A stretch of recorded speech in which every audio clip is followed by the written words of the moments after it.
Gadis ini telah hamil selama 15 tahun. Tapi sampai sekarang belum lahiran. Bayi di perut membuat perut dia gede seperti karung. Dan yang di dalam sudah lama bisa berbicara.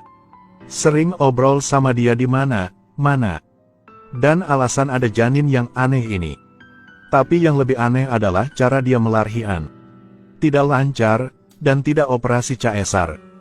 Jika tidak nonton sampai akhir, kau tidak akan tahu. Janin di perut masih normal. Tapi saat dia mau lahir, suami dia memilih untuk keluar kerja. Dia mohon berkali-kali suami jangan tinggalkan dia. Tapi orang ini tetap menolak. Dan bilang dia akan segera pulang. Harus omong pria ini tidak tanggung jawab. Terus suami kalian gimana? Kau akan melakukan apa? Tapi wanita ini masih percaya dengannya. Tunggu suami pulang sepanjang hari. Dengan cepat sudah 15 tahun. Pria itu tidak pulang. Anak di perut tumbuh dewasa. Apa yang membuat dia hamil begitu lama? Sebelum pergi suami kasih dia obat. Dan bilang obat ini bisa bertahankan janin. Hasilnya dia minum selama 15 tahun. Hari itu dia mendengar suara di luar.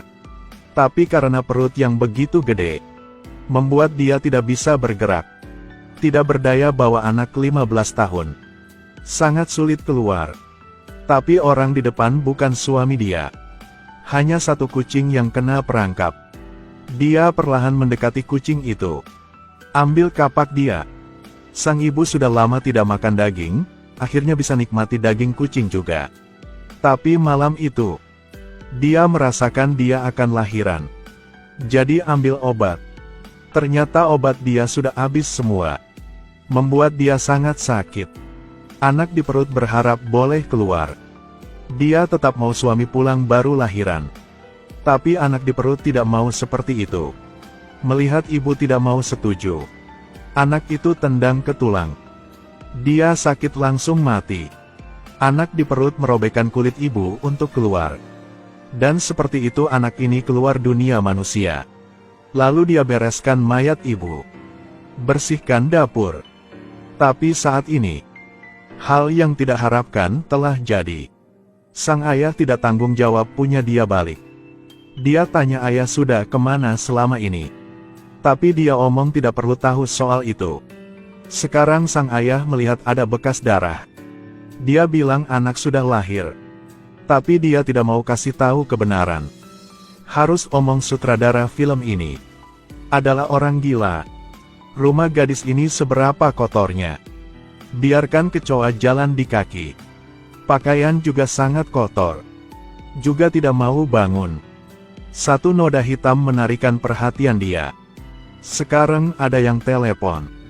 Ternyata staf kesejahteraan. Tanya dia sudah dapat kerjaan baru belum. Dan bilang nanti sore akan ada orang meriksa ke rumah. Gadis baru pindah ke sini. Jika persyaratan kebersihan restoran tidak terpenuhi, akan mencabut kewarganegaraannya dan mengusirnya dari sana. Tapi gadis itu bilang di tembok dia ada kotoran. Setelah lapin bekas kotor, dia mulai beresin. Kaca di lap terlihat seperti cermin. Lalu ganti pakaian baru. Dan seperti itu dia kerja hingga malam berikut. Sekarang hanya sisa noda jorok di tembok. Tidak tahu dia lap seperti apa. Tapi tidak bisa bersihkan noda kotor itu. Besok dia pergi beli banyak barang. Ketika dia naik tangga merasa lelah. Melihat bekas noda itu semakin gede. Sekarang ada yang menelepon. Staf tanya dia sudah selesai beresin belum. Gadis ini bilang sudah selesai.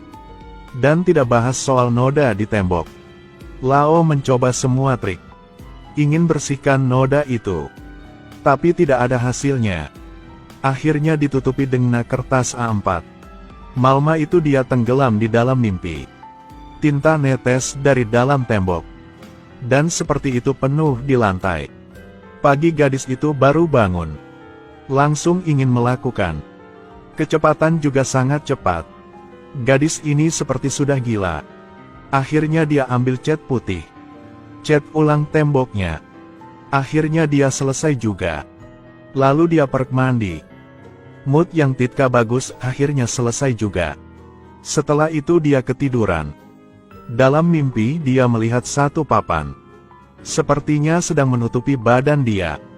Tiba-tiba dia bangun. Ketika dia melihat ke tembok itu, berubah menjadi wajah. Dia tidak mengerti apa yang telah jadi. Gadis itu bereskan barang ke dalam plastik, lalu taruh di dekat tembok. Bahkan masukkan ponsel ke dalam. Sekarnak dia ambil korek. Kebetulan ada orang datang. Gadis mengerti masalahnya tidak terpecahkan. Mereka akan tendang dia keluar dari daerah sini. Tapi dia tidak bisa banyak pikiran seperti itu. Suara polisi sudah dekat. Sekarang merasa di kamar ada yang aneh. Akhirnya dia ambil korek. Teriak lalu lemparkan ke bawah. Api langsung membakar barang-barangnya. Gadis meledak menjadi banyak bagian. Dia ingin tahu di dalam tembok itu. Ketika dia dekat lubang gelap, hasilnya ditarik ke dalam dengan kekuatan misterius. Waktu melalui lebih cepat.